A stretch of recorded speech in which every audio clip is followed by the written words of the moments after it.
बिहार में अगले 72 घंटे में क्या होने वाला है? सीएम नीतीश कुमार ने क्यों दिया विधायकों को फरमान? क्या फिर से पलटी मारने के मूड में है नीतीश कुमार?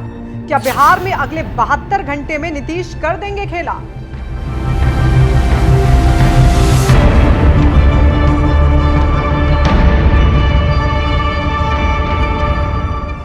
जी हां, क्या बिहार की सियासत में भूचाल आने वाला है? क्या उसी का संकेत नीतीश कुमार ने दिया है? नीतीश कुमार ने आखिर क्यों अपने विधायकों को अगले 72 घंटे के लिए फरमान सुना दिया है? आखिर क्यों अपने विधायकों से कहा है कि वो अगले 72 घंटे पटना ना छोड़ें? क्या नीतीश कुमार इन अगले 72 घंटों में कुछ बड़ा करने वाले हैं?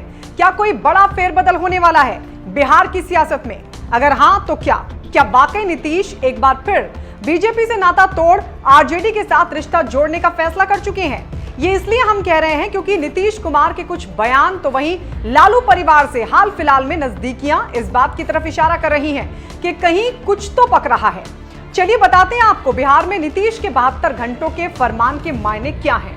विधायकों को नीतीश के 72 घंटे के फरमान से बिहार की सियासत में हलचल बढ़ गई है और अगले 72 घंटे बिहार की सियासत के लिए बेहद अहम माने जा रहे हैं। अगले 72 घंटे के पीछे की थ्योरी क्या है, आइए पॉइंट्स के जरिए आपको बताते हैं। पॉइंट नंबर 1, 72 घंटे के फरमान के बीच नीतीश कुमार अपने विधायकों नेताओं से लगातार मुलाकात कर रहे हैं। एक दिन पहले भी पार्टी कार्यालय पर मंत्रियों, विधायकों और पूर्व विधायकों से भी उन्होंने मुलाकात की और इस बैठक के बाद नीतीश कुमार से लालू परिवार पर रेड को लेकर सवाल किया गया तो उन्होंने जवाब दिया, जिसने रेड किया है वही बता पाएगा।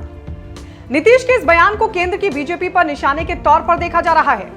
दूसरा संकेत समझिए, पिछले एक महीने के घटनाक्रम पर नजर डालिए, जब सीएम नीतीश और आरजेडी नेता और नेता प्रतिपक्ष तेजस्वी यादव एक साथ नजर आए और गौर करने वाली बात यह थी कि दोनों की बॉडी लैंग्वेज ऐसी थी मानो एक दूसरे के विरोधी नहीं बल्कि सहयोगी हो, एकदम कंफर्टेबल दिख रहे थे। इसके अलावा याद करिए, कई बार पहले भी पूर्व मुख्यमंत्री राबड़ी देवी और तेजस्वी की तरफ से नीतीश को इफ्तार पार्टी में शामिल होने का न्योता दिया गया, लेकिन वो नहीं गए, जबकि इस बार के लालू परिवार के न्योते को उन्होंने न सिर्फ स्वीकार किया बल्कि खुद पैदल चलकर अपने घर से राबड़ी देवी के घर इफ्तार पार्टी में शामिल होने पहुंचे।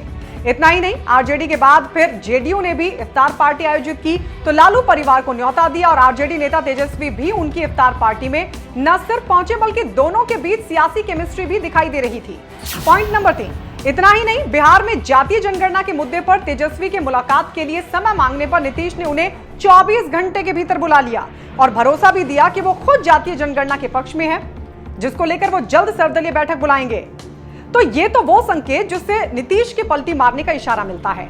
चर्चा तो ये भी है कि 10 जून को राज्यसभा का चुनाव होना है और एक संकेत ये भी है कि इस बार राज्यसभा किसको भेजेंगे नीतीश कुमार, इसको लेकर भी नीतीश कुमार ने पत्ते नहीं खोले हैं, लेकिन ये जरूर कहा है कि वक्त आने पर ऐलान कर दिया जाएगा, जिससे माना जा रहा है कि नीतीश अपने पुराने सहयोगी और केंद्र सरकार में जेडीयू कोटे से मंत्री आरसीपी सिंह को इस बार राज्यसभा भेजने के मूड में नहीं है।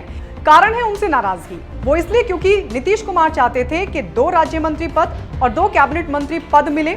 इस पर डील की जिम्मेदारी आरसीपी सिंह को सौंपी थी क्योंकि वो जेडीयू के अध्यक्ष भी थे, लेकिन उन्होंने एक कैबिनेट मंत्री के ऑफर में ही बीजेपी के साथ डील को फाइनल कर लिया और खुद मंत्री बन गए, जिसके बाद से उनको लेकर यह कहा जाता है कि वो भले ही जेडीयू में हो लेकिन काम बीजेपी के लिए करते हैं। लेकिन इसमें समझने वाली बात यह है कि अगर जेडीयू कोटे से एक ही कैबिनेट मंत्री है जो कि आरसीपी सिंह है, जिनका कार्यकाल अब खत्म हो रहा है और उनको पार्टी दोबारा भेजना चाहती नहीं है, तो अब वो मजबूरी भी खत्म हो रही है जिसके जरिए वो केंद्र में हिस्सेदारी ले रहे थे।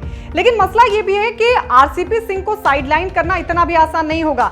नीतीश कुमार को पता है कि आरसीपी सिंह को टिकट ना देना पार्टी में बड़ी टूट की वजह बन सकता है, लिहाजा मंथन उसको लेकर भी जारी होगा।